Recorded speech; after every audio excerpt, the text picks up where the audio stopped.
안녕하십니까. 대한민국 최고의 강연 최강 1교시에서 강연을 맡은 동북아 전문가 우수근입니다. 반갑습니다. 저는 대한민국 출신 아시아인입니다. 어떻게 하다 보니까 한국에서 대학을 마치고 일본 유학, 미국 유학, 중국 유학을 다 마쳤습니다. 그리고 외국 대학에서 10여 년 동안을 국제관계를 강연을 해왔습니다. 그러다 보니까 어느 순간부터 국제관계에 대해서 특정한 한 국가의 관점에 구애받지 않고 폭넓게 그리고 깊이 있게 접근한 것 같다라는 이야기를 듣게 되었습니다. 오늘은요, 바로 이와 같은 관점을 나날이 격화되고 있는 미중 대립과 한반도라는 주제에 한번 투영해 보고 싶습니다. 다시 말해서 미중 대립 국면이 점점 치열해지고 있는데요. 그 속에서 우리는 어떻게 하면은 지속적으로 생존하고 번영할 수 있는지 그에 대해서 한번 여러분들에게 졸견을 피력해 볼까 합니다. 네, 오늘의 강연 주제는 미중 패권 전쟁 그리고 한반도입니다.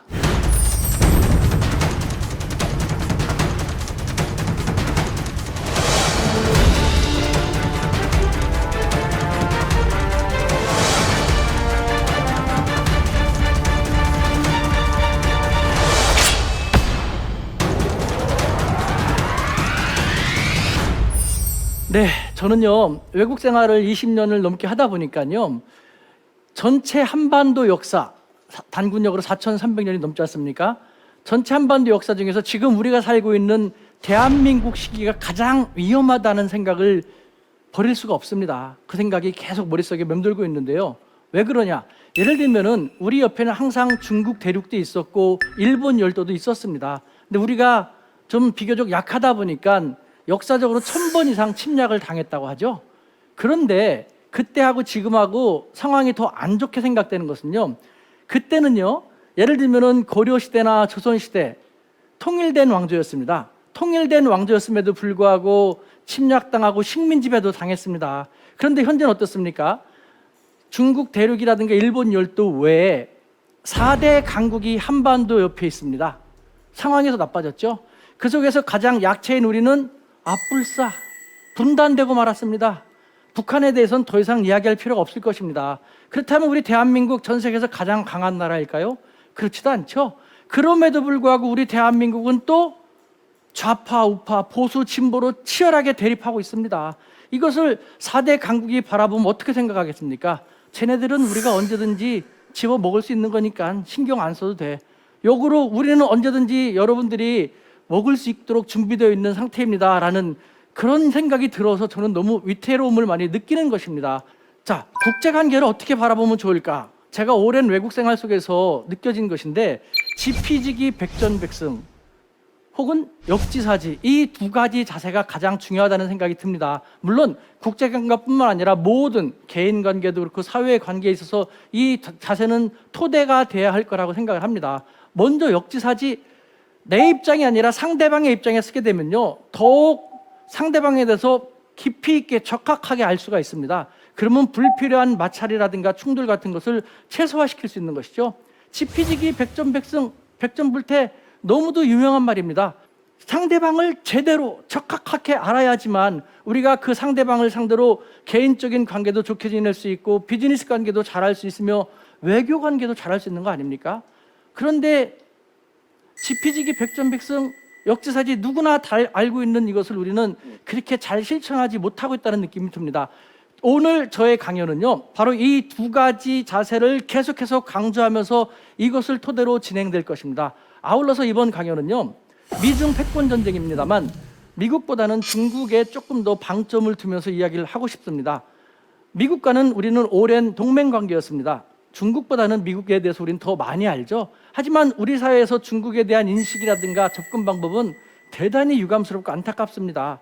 그렇기 때문에 아까 말씀드린 것처럼 다양한 해외에서 다양한 외국인들을 만나면서 20여 년 동안 지내온 가운데 느껴지게 된 미국과 중국, 특히 중국에 대해서 더 다양한 시각을 여러분들한테 제공함으로써 우리가 보다 더 역지사지가 되고 지피지기가 될 수 있도록 조금이라도 기여했으면 좋겠다라는 생각입니다. 미중 패권 전쟁 한참 진행되고 있는데요. 패권 전쟁 초기는 과연 미중 양국은 어떤 자세였는지 한번 살펴볼까요?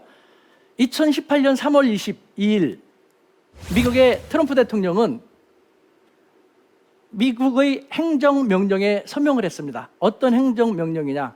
중국에 대해서 관세 폭탄을 투하하라라는 행정명령에 서명을 했습니다. 그 이후 미국의 무역위원회 USTR이 중국에 대해서 관세 폭탄을 투하하면서 현재까지 미중 패권 전쟁은 지속되고 있는데요. 그 당시만 하더라도 미국은 의기양양했습니다. 정말 자신만만했죠. 전 세계 최대의 패권 국가지 않습니까? G1입니다. 아니 그 미국을 상대로 누가 뭐라고 하겠습니까? 미국의 입장에서는 중국 너희들이 이제 조금 경제 성장했다고 좀 까부는데 말이야 좋을 거 하나도 없어. 한번 좀 맛 좀 봐 하면서 공격을 하게 된 것이죠. 그 이후 환율 전쟁이라든가 관세 전쟁 다양한 전쟁을 확전시켜 온 것이죠. 당시 중국은 시진핑 주석을 비롯한 중국 공산당 지도부는요, 우리는 의연하게 맞서겠다라고 했습니다만 상당히 겁을 많이 먹었습니다. 정말 의기소침. 저 천하무적의 지환 미국이 중국을 본격적으로 손을 본다는데 우리가 과연 잘 결단낼 수 있을까? 정말 겁을 많이 먹었거든요. 의기소침뿐만 아니라 정말 중국은 벌벌벌 떨면서 노심초사, 중국이란 나라가 어떻게 될지 정말 노심초사하는 국면이 역력했습니다.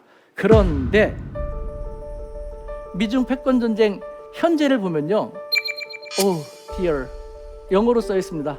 미국의 자세가 저 하나로 드러난다는 생각이 듭니다. 아유 맙소사, 아유 힘들어. 아니 이 녀석 이 정도로 공격을 했으면은 좀 손 좀 들고 좀 힘들어야 되는 거 아니야? 어떻게 점점 맷집이 커지는 것 같아. 지금 미국 자신이 생각했던 것보다 중국이 더 강하게 방어를 하고 있기 때문에 오히려 미국이 역풍을 받는 국면이 전개되고 있지 않습니까? 미국 국내에서 분열되고 대립되고 미국 경기도 그만큼 많이 힘들어지고 있지 않습니까? 그러니까 이에 대해서 중국 같은 경우는 쭈어난생빵이라고 써 있는데요. 우리말로 하면 다난흥방. 난자는 어려운, 곤란한 난입니다. 어려움이 많으면은 어려움을 많이 겪을수록 나라방자입니다. 그 국가는 흥하게 된다.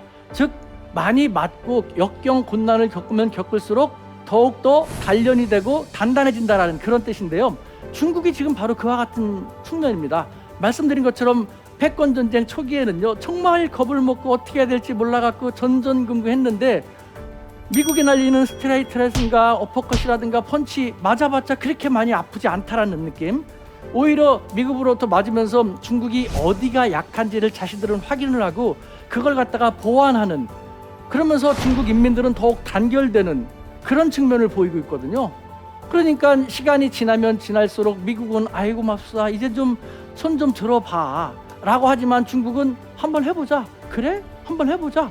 그 뭐 그렇게 지환이라고 그렇게 무서운 건 아니었네라는 그런 국면이 지금 전개되고 있는 양상입니다.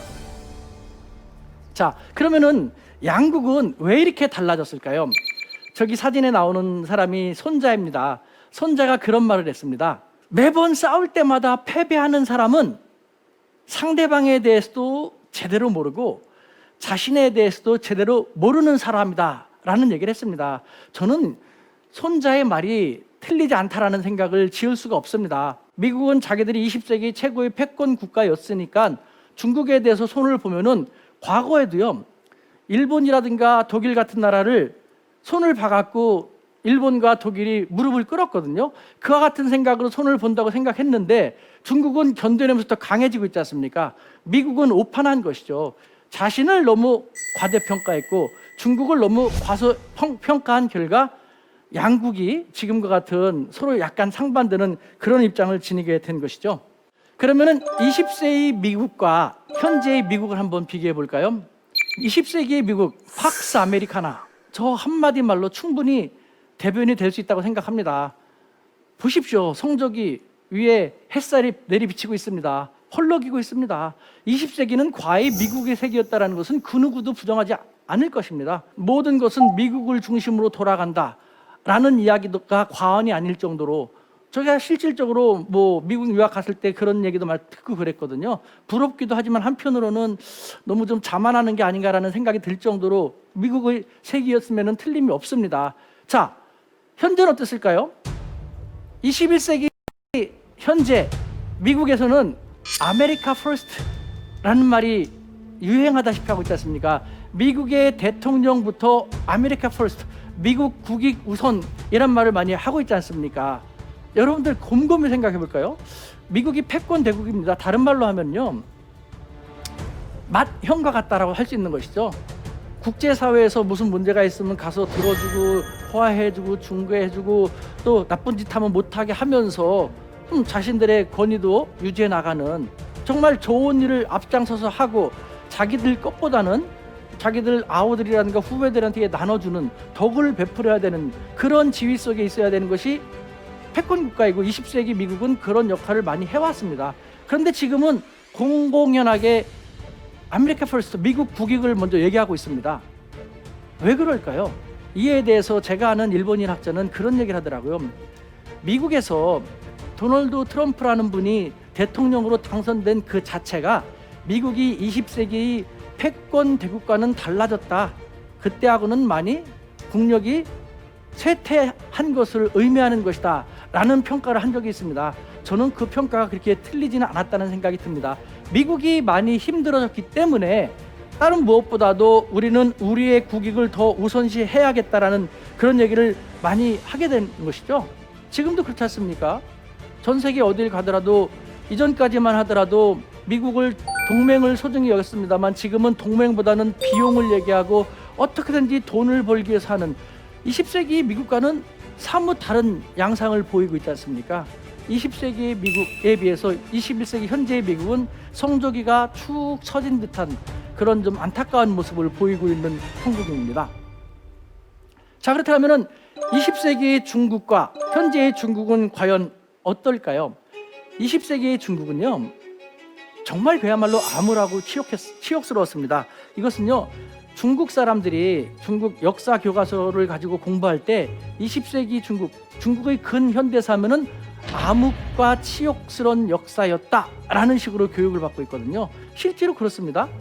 1840년에 아편전쟁을 겪은 중국, 그 전만 하더라도요, 청나라 건륭제 시대 때만 하더라도요, 중국 한 나라가 전 세계 경제에서 차지하는 비율이요 36%가 넘을 정도로 가장 잘 나가는 최강국이었습니다. 그러다 보니까요, 흥청망청하게 된 것이죠.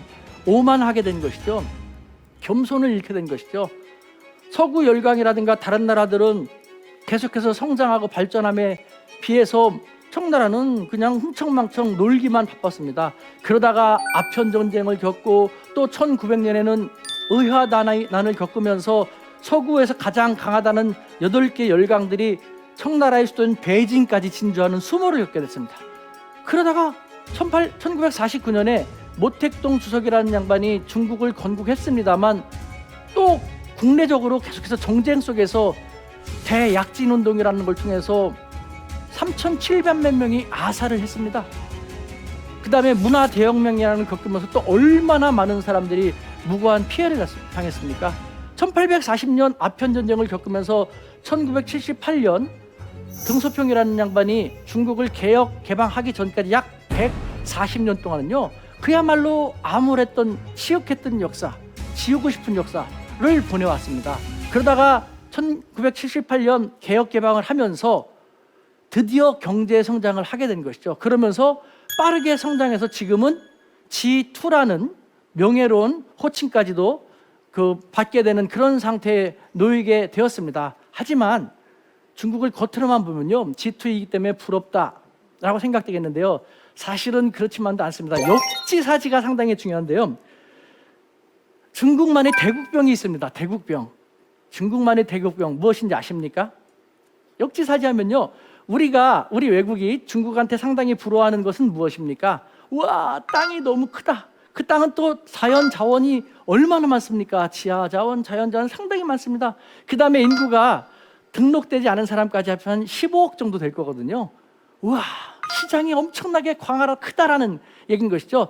즉 사람이 많고 땅이 크다. 한자로 얘기하면요, 땅지, 띠, 따, 큰데, 땅은 크고 사람인 런, 그 다음에 마늘 다 뚜어, 지다인데 띠따 론 뚜어, 사람이 너무 많고 땅이 너무 넓기 때문에 제대로 통치하기가 쉽지 않다, 관리하기 쉽지 않다. 이것이 중국 최고 지도부의 가장 큰 고민이거든요. 역지사지가 정말 중요한 것입니다. 왜 그렇게 힘든 것인지 조금 이따 얘기를 드리겠습니다. 여러분들 잘 들어주십시오. 저도 중국 너무 넓어서 잘 모르겠습니다만 중국과 20여 년 동안 생활하는 과정 속에서 느끼는 것은요, 중국은 정말 문제가 너무 많기 때문에 제가 자연사 할 때까지 원만하게 발전하기는 정말 쉽지 않다라는 그런 생각을 저는 많이 듭니다. 우리가 중국의 외모, 겉모습에 너무 압도돼서 중국을 너무 두렵게만 생각하는데 제대로 알면요, 그렇지도 않다는 것, 저는 여러분들한테 한번 강조하고 싶습니다.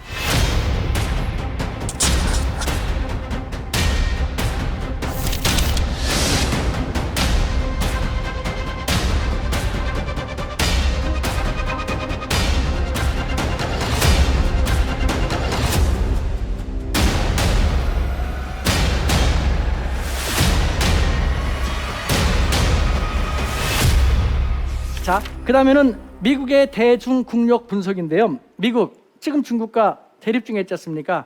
그래, 이대로 치면 안 되니까 오케이, let me see then. 그래, 한번 해볼까? 한번 와봐, 한번 해보자.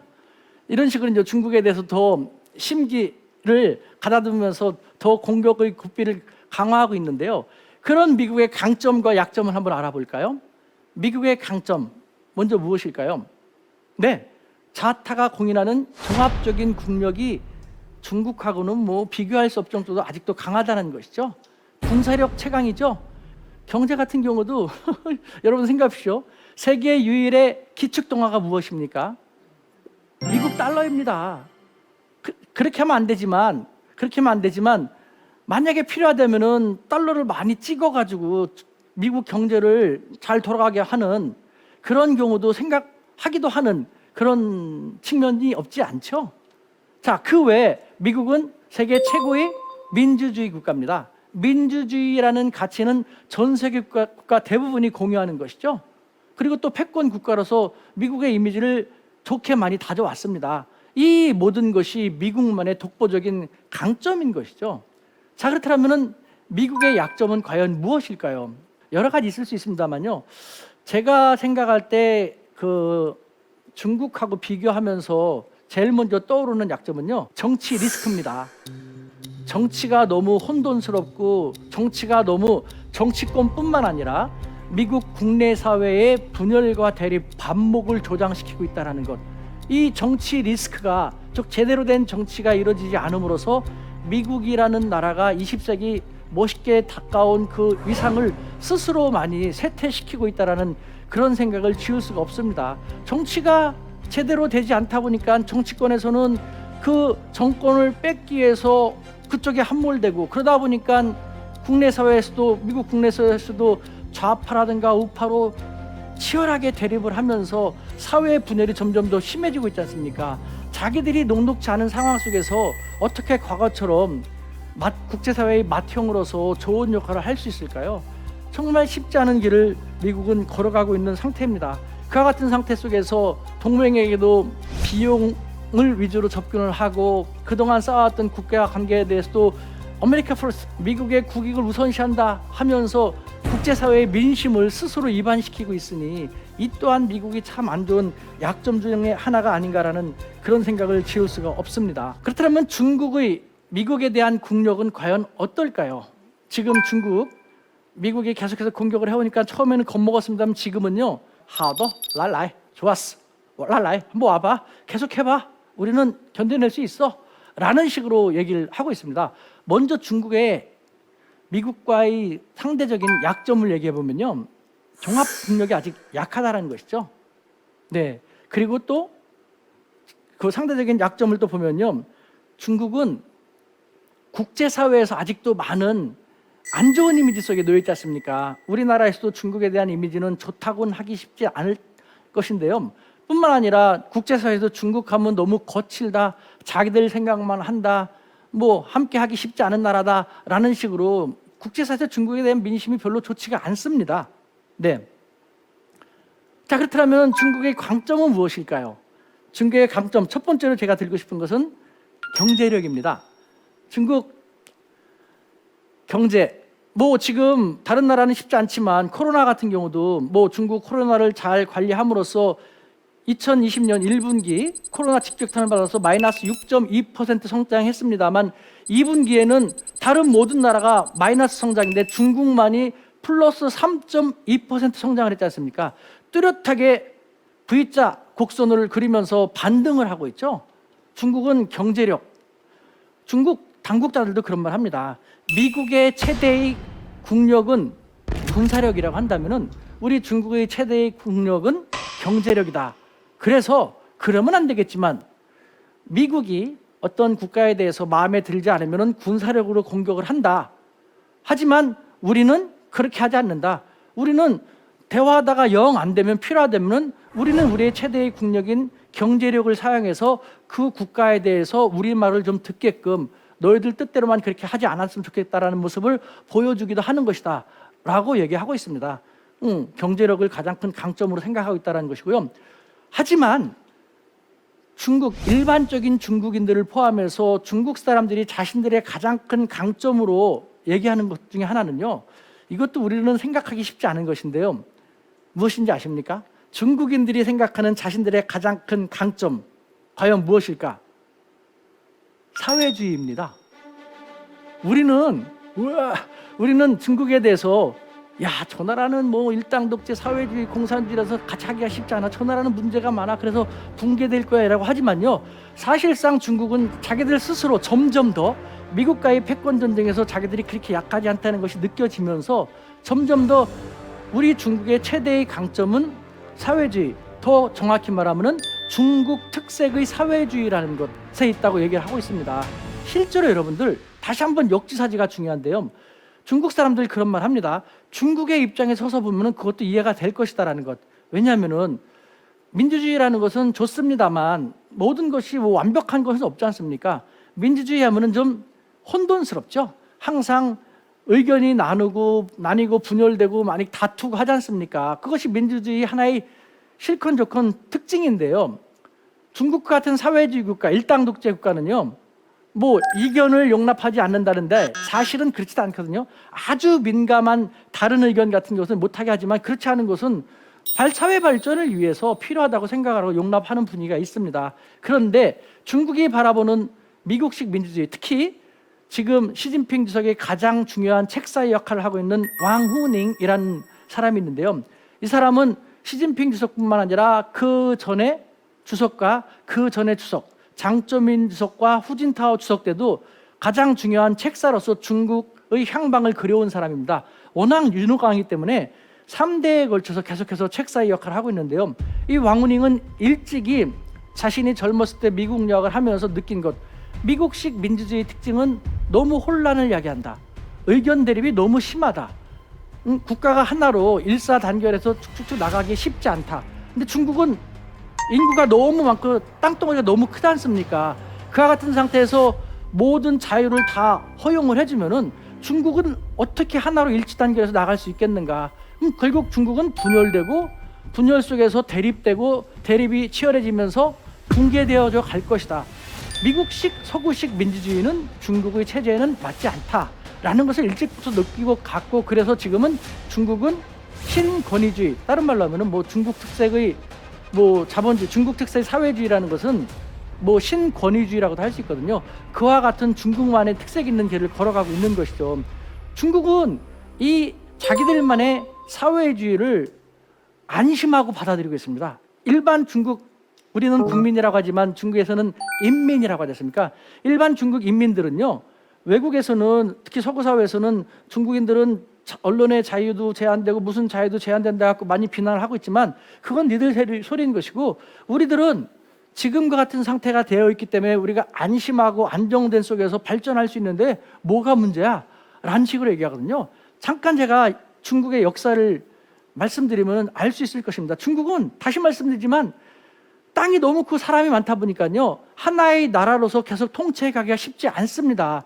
중국의 역사는요, 분열기, 통일기, 분열기, 통일기, 이렇게 대변할 수 있습니다. 여러분 보십시오. 우리 삼국시대라든가 아니면 5, 16국 시대 얼마나 많은 나라들이 있었습니까? 그리고 또 중국 역사학자들에 의하면요, 하나의 중국의 왕조는 약 70년 정도 지속되었다라는 그런 분석도 있습니다. 우리 주류 왕조 중에서 가장 적게 간 왕조가 고려 왕조 470몇 년 정도 지속했지 않습니까? 그런데 여러분들 삼국지 얼마나 많은 영웅들이 나왔습니까? 얼마나 많은 사람들이 정말 멋있는 활약을 했습니까? 그 삼국지도요, 어느 정도 지속됐는지 아십니까? 60년도 지속 못했어요. 우리 그 고구려를 침략해가지고 잘못 침략해갖고 그것 때문에 왕도 죽게 된, 그래서 왕조 자체가 멸망하게 된 대제국을 건설했던 수나라도 30년을 못 갔습니다. 단명 왕조입니다. 중국은 왜 단명 왕조냐? 하나의 왕조가 건국이 되면요, 그 다음엔 처음에는 서슬이 펄으니까 고개 숙이고 복종하는 듯 하지만 조금 시간이 지나면은 이완되는 것이죠. 그러면 지방 세력들이 힘을 합쳐갖고 모아가지고 싸우다가 어느 정도 시간이 지나면은 중원에 있는 황제 세력을 물리치고 새로운 왕조를 건국하고, 이것이 바로 70년 정도밖에 지속되지 않았다는 것이죠. 진시황이 중국 역사에 가장 큰 족적을 남긴 것은 지금의 중국인들이 안심하고 살 수 있게 하는 기본적인 토대를 만들었다는 것입니다. 즉 중앙에 강력한 권력이 있고 그 권력에 복종하면서 권력이 하라는 대로 세금을 내고 법을 따르고 사회 제도 같은 걸 준수하면은 어느 정도 안심하면서 생활할 수 있다는 것. 중국인들은 이걸 느끼게 된 것이죠. 이렇게 통일된 상태는 좋지만 통일된 상태에서 다른 지방 왕조들이 나타나고 또 분열되게 되면은 언제 어느 세력이 나타나서 자신들에게 무엇을 요청하고 또 내가 어떻게 해야 될지 모르는 혼란 속에 지낼 수밖에 없거든요. 그러니까 중국인들은 혼란과 통일 속에서 강력한 세력이 존재하는 통일기를 선호할 수밖에 없었고, 지금 시진핑이 통치하고 있는 중국도 시진핑이 곧 진시황과 마찬가지인 것이죠. 우리는 독재로 회귀한다고 하지만 중국인들은 중국의 5,000년 역사가 증명하듯이 지금은 가장 안정되고 가장 예측 가능한 삶을 살 수 있다. 그래서 좋다라고 생각하는 것입니다. 역지사지하면 중국인들이 가장 좋고, 또 실제로 코로나19로 인해서 다른 나라들은 많이 힘든데 중국은 성장하고 있지 않습니까? 미국은 정치권도 분열돼 갖고 대립되고 있는데 중국은 시진핑 주석을 중심으로 똘똘 뭉치고 있거든요. 중국은 좋다고 생각하는데 서구에서는 그런 상황을 생각하지 않고 안 좋다, 자유가 없다라고 말한다는 것, 그것은 우리 중국을 모른다라는 것이죠. 그래서 중국은 사회주의, 일당 독재, 강력한 권력이 중앙에 있어서 자신들이 안심하고 지낼 수 있는 이 체제를 좋아하는 것이고, 이 체제는 과거에도 그렇게 해왔던 것이 지금 진행되고 있는 그런 것이죠. 명심하십시오. 역지사지가 그렇게 중요한 겁니다. 우리가 중국을 보다 더 제대로 파악하기 위해서라면요, 중국인들 민주주의 원하지 않습니다. 민주주의는 혼란스러워. 자기들 목소리만 내. 중국 15억이나 되는 인구가 다 자유를 무제한 주게 되면 서로 자기 얘기만 하고 서로 자기 욕심만 내다 보면 중국이 하나로 어떻게 갈 수 있겠어? 민주주의는 너희들이나 해. 우리는 이 제도가 좋아. 중국 특색의 사회주의는 우리를 가장 좋게 편하게 발전하게 만들 수 있는 제도야 라는 생각을 하고 있다는 것, 우리는 그것도 알 필요가 있다는 것이죠. 자, 그럼 미중 패권 전쟁, 미국이 보는 한반도는 과연 어떨까 한번 알아보도록 하겠습니다. 자, 지도를 보면 알 수 있겠습니다만 한반도하고 미국은 저 멀리 떨어져 있습니다. 태평양이라는 커다란 바다 너머에 미국이 있습니다. 이러한 상황 속에서 지금 북한 노르트코리아 써 있는데 거기에 빨간 불이 났습니다. 큰 재난이 일어났습니다. 재앙이 일어날 경우 한국과 중국은 붙어 있으니까 직접적인 영향을 받습니다만 미국은 저 멀리 떨어져 있기 때문에 직접적인 그 영향을 받지는 않겠죠. 2020년 5월 달 미국의 뉴스위크지가요, 미국인 약 2만 7천 명을 대상으로 전 세계 144개 국가 중에서 우리 미국에게 가장 중요하다고 생각되는 국가 리스트를 열거해 주십시오라고 부탁한 적이 있습니다. 그 결과 미국인들이 가장 중요하다고 생각하는 국가 1위는 캐나다, 옆에 있는 나라죠. 그 다음에 뭐 영국이라든가 호주라든가 이런 식으로 나왔고, 우리 대한민국은 32위로 랭킹이 됐습니다. 다시 말하면 지금 미국은 미국 국익 우선을 주장하고 있는데, 만약에 국제사회에서 무슨 일이 생기면은 다른 나라들 일을 다 봐준 다음에 32번째로 한국의 일을 봐준다라는 것. 북한에서 불이 나고 북한이 무슨 도발을 저지른다 하더라도 다른 더 중요한 일이 있으면 그것을 먼저 볼 수밖에 없는 이 동북아에서 한반도에서 무슨 일이 생기면은 강 건너 불이 아니라 바다 건너 불을 바라보듯 하는 것이 미국인 것이죠. 그런 미국에 있어 북한이라는 것은 양날의 검이죠. 그러니까 북한이 미국으로부터의 국가안보의 위협을 걱정을 하면서 핵무기를 개발하고 탄도미사일을 개발하고 있지 않습니까? 그것은 뭐 미국의 입장에서는 예측 불가한 북한이기 때문에 뭐 언제든지 자기들 목을 겨누는 무서운 검이 될 수도 있죠. 하지만 미국 당국자들은 잘 압니다. 미국 전문가들도 잘 압니다. 북한이 전 세계 최강 국가인 미국을 상대로 자기들의 최첨단 무기를 발사한다 하면 그날로 북한은 끝날 것을 각오한 날이다. 그렇기 때문에 함부로 쏠 수 없다는 걸 알고 있습니다. 그런데도 불구하고 미국이 북한에 대해서 계속해서 도발하지 말라 어떻게 하라고 하고 있다는 것. 그 이면에는요. 이것은 일본 학자가 저한테 얘기 들려준 말인데요. 사실은 북한은 미국의 효자손일 수도 있다는 그런 얘기를 합니다. 효자손. 너무 생뚱맞은 얘기 아닙니까? 왜 효자손일까요? 한번 들어보십시오. 예를 들면은 지금 미국에 있어서 가장 경계하고 견제해야 될 대상은 중국입니다.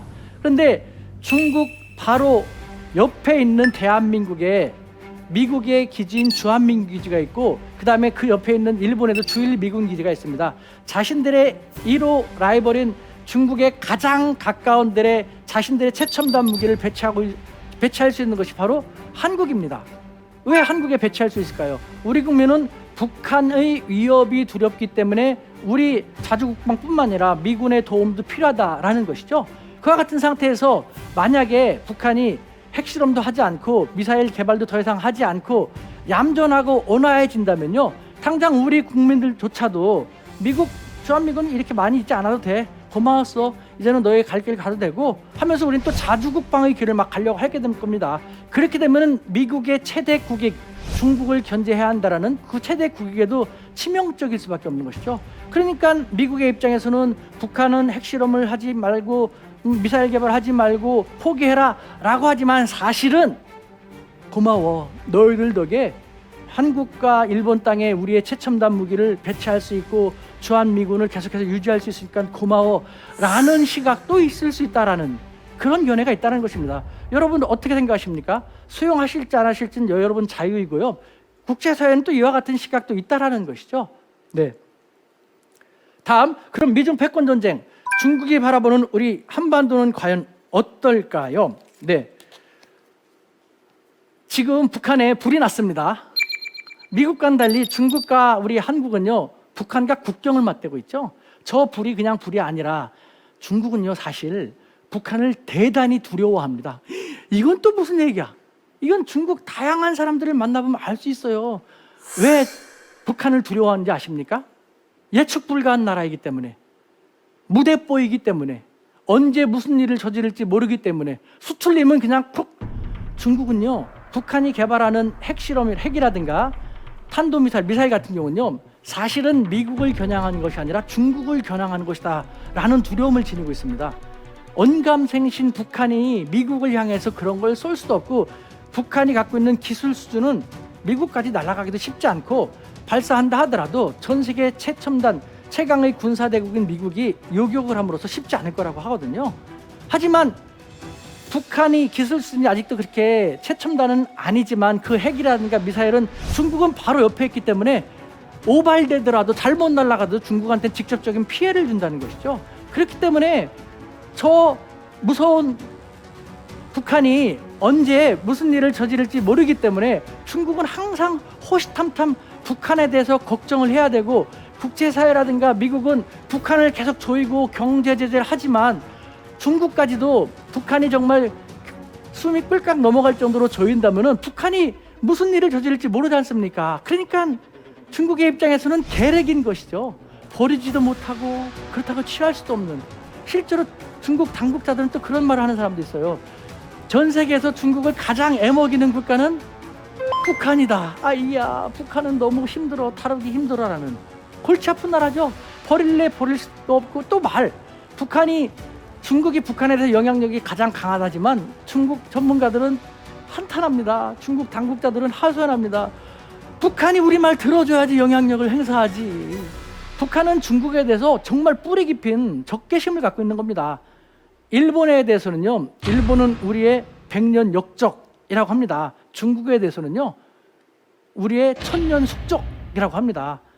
김일성과 김정일이 살아있을 때도 중국하고 좋은 관계를 가졌습니다만, 사실은 김정은한테도, 그리고 북한의 기득권층한테 항상 얘기했다는 것이죠.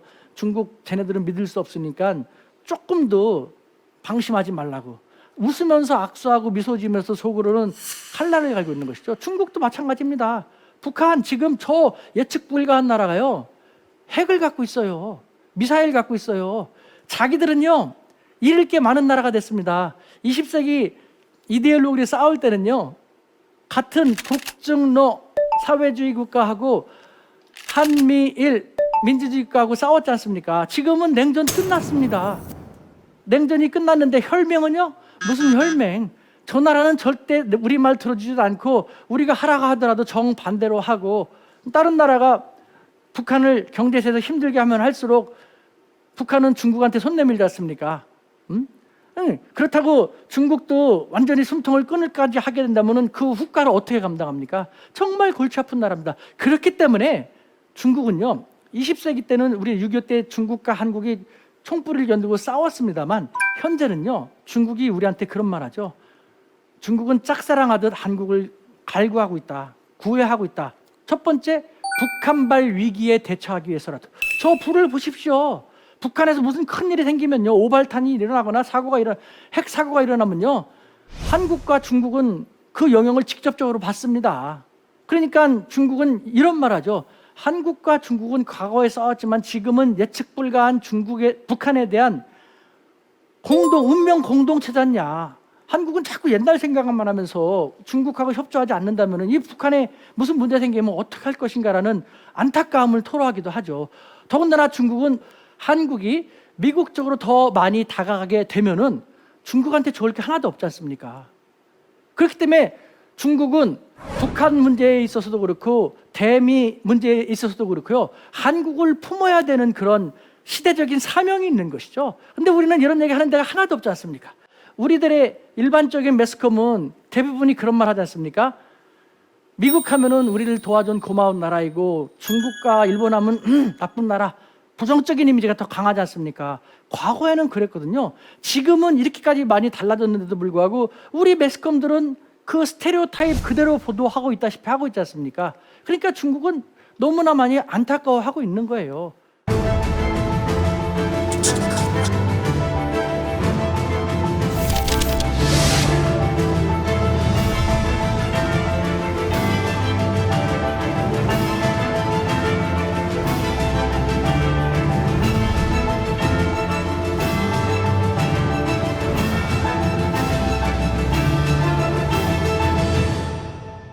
자, 미중 패권 전쟁. 자, 그러면 우리는 어떻게 대처해 나가야 될까요? 미중 패권 전쟁이 점점 심각해지고 있습니다. 이에 대해서 우리 사회에 아직도 많은 분들은 우리는 미국 위주로 지내왔으니까 그래도 미국을 선택해야 돼. 아니야, 그럼 그래도 지금 중국이 미국이 공격함에도 불구하고 쓰러지지 않고 계속해서 미국이 더 전방위적인 공격으로 확전하는 것은 중국이 그만큼 강해졌다는 것이지 않습니까? 과거와 같이 미국 초강대국 미국 유일한 초강대국의 시대는 아니라는 것이죠. 그런 거 고려할 때 어떤 진보적인 생각을 하시는 분들은 중국도 생각할 필요가 있어 라고 하면서 많이 혼란스러워하죠. 저는 그와 같은 대립, 분열의 사고방식에서 있으면 벗어날 필요가 있다고 생각합니다. 어떻게 우리가 한쪽을 선택합니까? 우리는 과거 20세기 최빈국 약소국이 아닙니다. 6.25 직후 우리는 당시 120개 국가가 있었는데 119위에 불과했습니다. 가장 약한 나라였죠. 근데 우리 모두가 열심히 노력을 해갖고 우리는 지금의 멋있는 중견 강국으로 부상한 겁니다. 우리 매스컴에서는 아직도 우리를 고래 싸움에 새우등 터진다는 새우등 외교라든가 아니면 샌드위치 외교로 자기 비하하면서 여러분들한테 보도하고 있기 때문에 저는 우리 국민들이 그 몹쓸 보도에 의해서 구태의연한 보도에서 피해당하고 있다는 생각을 지을 수가 없거든요. 우리는 중견 강국으로 부상한 멋있는 나라입니다. 우리에게는 이제 선택이 아니라요, 우리는 중견 강국 대한민국, 처음 맞이한 중견 강국 대한민국에 걸맞는 중견강국 대한민국 외교를 전개할 필요가 있는 것입니다. 중견강국 대한민국 외교 전략 4가지 정도를 이야기하고 싶습니다. 먼저 조류 외교입니다. 이것은 우리 지정학적인 위치에서 비롯되는 것인데요. 조류, 새입니다. 새가 날아오르기 위해서는 왼쪽 날개와 오른쪽 날개의 크기와 힘의 균형이 같아야 되지 않습니까? 우리 한반도도 마찬가지입니다. 대륙 세력과 해양 세력 가운데 있습니다. 우리가 날아오르기 위해서는요, 대륙 세력과 해양 세력과 균형 잡힌 외교를 해야 되는 것이죠. 그래야지 우리가 날아오를 수 있는 것이지 않습니까?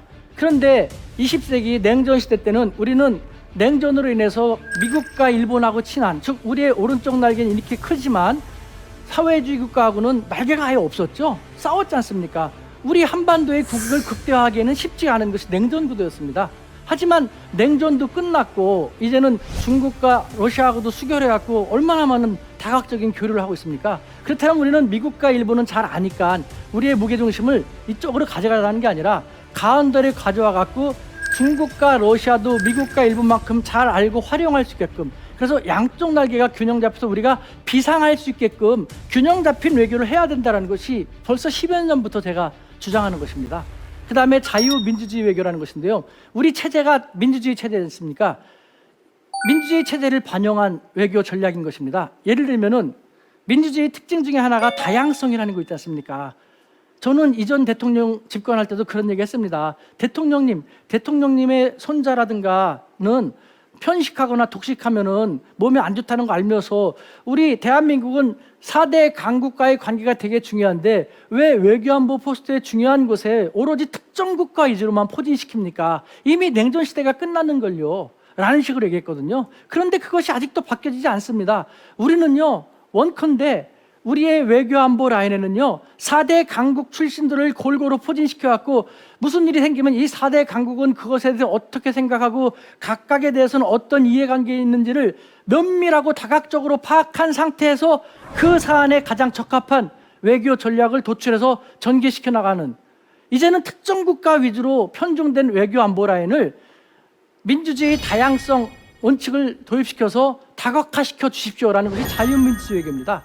돌고래 외교는 우리의 현재의 국력을 반영한 것입니다. 저는 정말 제가 듣기 싫은 것 중에 하나가요, 고래 싸움에 새우등 터진다. 샌드위치, 우리가 무슨 아직도 새우입니까? 20세기 6.25 직후 120개 국가 중에서 119위에 불과했던 그때는 새우였습니다. 누구도 거들떠보지도 않았던. 하지만 지금 220여 개 국가 중에서 우리는 국력 10위 전후를 왔다 갔다 할 정도로 부상했습니다. 어떻게 부상했는지 아십니까? 우리 모두가 그렇게 부상한 겁니다. 우리의 부모, 형제, 우리의 조부모님들이 그렇게 한 것입니다. 우리는 국력상 지환 미국이라든가 G2 중국만큼은 되지 못합니다. 하지만 우리는요, 이제는 돌고래 정도의 국력이 됐습니다. 국제사회에서는 그걸 다 봐주고 알고 인정을 하거든요. 내가 대학생인데도 불구하고 나 스스로 아직도 유치원생이라든가 초등학교 저학년 쪽으로 생각하고 있다는 것, 이제 벗어나야 한다는 생각이 드는 겁니다. 여러분들, 고래만큼 덩치가 크지 않지만 얼마나 스마트하고 민첩합니까? 고래와의 상생을 주도하거든요. 우리 마찬가지입니다. 지환 G2 고래 싸움에 돌고래로서 양측이 어떤 어려움이 있고 어떤 장점이 있고 어떤 상황에 놓여 있는지를 제대로 지피하고 지기하게 된다면요, 우리가 이 상황 속에서 어떻게 상생을 주도할 수 있는지를 알 수 있을 것이거든요. 이런 중견강국 대한민국 돌고래 외교를 하자고 하는데 왜 아직도 그럽니다. 안타깝게도요. 아유, 교수님, 미국이나 중국이 우리 같은 조그만 나라 말을 들어줄까요? 제가 속이 터집니다, 여러분들. 홍익 중용 외교는요, 이건 제가 조금 더 연구를 해야 되는데요, 우리의 건국 신화가 홍익 인간이지 않습니까? 널리 세상에 이롭게라, 치우치지 않고, 중용이라는 것은 말 그대로 중요한 것은 한 군데 치우치지 않고, 우리는 뭐니까 이쪽, 우리는 뭐니까 이쪽. 이제는 그런 시대가 아니라는 것이죠. 가능한 한 전 세계에 더 널리 이롭게 한다라는 우리 홍익 인간의 생각을 토대로 해가지고 특정한 곳에 치우치지 않게 우리가 할 수 있는 좋은 선행을 베풀어 나가자는 것이죠. 보십시오. 우리는 중견 강국인데 부분에 대해서는요, 이미 선진 강국으로 콘돔 점프할 준비가 되어 있습니다. 선진 강국. 여러분들 보십시오. 우리가 무슨 선진 강국이야, 저 사람 무슨 말 하는 거야 라고 얘기할 수도 있지만 제 말을 들어보십시오. 여러분들, K-팝, 한류 세계를 열광시키고 있지 않습니까? 김구 선생님이 문화대국을 지향해야 한다는 것이죠. 맞습니다. 그분 정말 선견지명이 있었습니다. 저는 밖에서 계속 20여 년을 생활했으니까 더 잘 알지 않습니까? 대한민국 하면은 대한민국 문화를 너무 부러워하고, 그 다음에 한류 드라마를 보면서 한국 사람들이 먹고 입고 행동하는 것을 그대로 먹고 입고 행동하고 싶어하는, 그것이 남미 저 멀리 아프리카 사람들도 그렇게 영향을 미치고 있거든요. 여러분, 그 다음에 보십시오. 코로나19를 통해, 저는 코로나19 사태 때 그런 말을 했습니다. 이 코로나19를 우리가 정부를 따라서 잘 대처하고 한다면은 우리의 국격을 한층 더 고양시키는, 업그레이드하는 그 멋있는 계기로 삼을 수 있을 것이다라고 했거든요. 실제로 그렇지 않습니까? 우리는 그때 코로나19 때문에 힘들 거다 어떻게 다 했지만, 우리는 코로나19를 멋있게 잘 컨트롤하고 관리하면서 국제사회에서 우리의 이미지가 한층 더 업그레이드 됐지 않습니까? 우리의 종합 국력을 생각할 때 우리가 지환이나 지토가 되긴 쉽지 않습니다. 영토가 더 커야 되고, 한반도가 통일돼도 국제사회에서 바라볼 때 인구는 약 1억 정도는 돼야 되고, 영토는 우리가 갖고 있는 것보다 2배 이상이 돼야지 그래도 지환, 지토, G3 정도는 되지 않을까라는 그런 것이거든요. 그러니까 일반적인 이런 국력 지표를 볼 때 우리는 지환, 지토, G3가 되기 쉽진 않습니다만 G5, G6까지는 될 수 있습니다. 특히 항목별로 문화, 지금 의료 그렇게 됐지 않습니까? 그 다음에 우리의 위생 분야, 그 다음에 우리의 식품 분야, 국제사회에서 얼마나 많이 선호하는지 아십니까? 그러니까 우리는요, 우리의 멋있는 K-팝 문화를 가지고, 우리의 선진적인 의료 기술을 가지고, 우리의 성숙한 사고를 가지고 전 세계에 나가고 우리를 멋있게 알려나가는 홍익 중용 외교를 해나가는 겁니다. 이와 같은 우리 21세기 대한민국이 할 수 있는 중견 강국의 외교 전략이 이렇게까지 많은데, 왜 아직도 우리는 고래 싸움에 새우등 터진다고 하고 자신을 샌드위치에 비하합니까? 꼭 그렇게 해야 되는 겁니까? 저는 너무 속상합니다. 자, 여러분들, 대한민국 콘돔 점프할 수 있습니다. 저는요, 20여 년 동안 해외 생활 하다 보니까 한국적인 걸 잘 모릅니다. 하지만 밖에서 살다 보니까요, 밖에서 바라보는 우리 대한민국이 어떤 장점이 있고 어떤 안타까운 점이 있는지를 잘 압니다. 그런 측면에서 우리 사회에 다시 한번 호소하고 싶습니다. 우리는요, 6.25 직후에 최빈국, 약소국이 더 이상 아닙니다. 우리는 중견 강국에서 아까 말씀드렸지만 각 분야별로 선진 강국으로 될 수 있는 아이템도 적지 않습니다. 우리는 선진 강국으로 콘돔 점프할 필요가 있습니다. 콘돔 점프해서 우리 후손들에게 더 멋있는 대한민국을 물려주는 게 좋지 않겠습니까? 그렇게 하기 위해서라도요, 지피지기 백전백승, 역지사지 대단히 중요합니다. 상대에 대해서 과거의 상대가 아니라 지금 우리가 마주해야 할 지금의 상대에 대해서 과거 약소국이었던 소한민국이 아니라 대한민국이 된, 중견강국이 된 우리의 입장에서 제대로 파악하고 힘을 키워야지만 우리는 계속해서 멋있게 콘돔 점프할 수 있다는 것을 여러분들한테 호소드리고 싶습니다.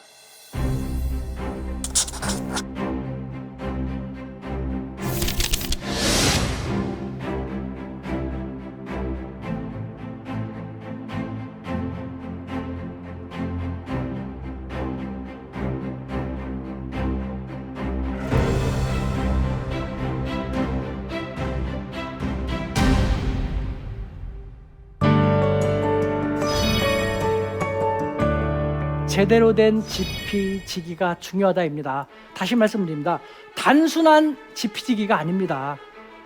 중국과 일본은 우리의 옆에 늘 있었습니다. 우리를 침략했던 20세기, 19세기 중국과 일본을 상관하지 말고요, 21세기 우리 바로 옆에 있는 다양한 문제점도 있고 장점도 있고 힘들어하는 그 중국과 일본에 대해서 제대로 지피를 해야 됩니다. 어떤 입장에서? 제대로 지기한 우리의 입장에서.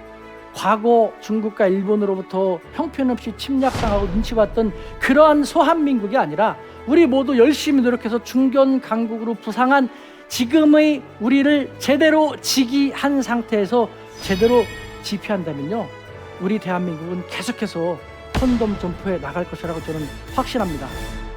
지금까지 대한민국 최고의 강연 최강 1교시 우수근이었습니다. 감사합니다.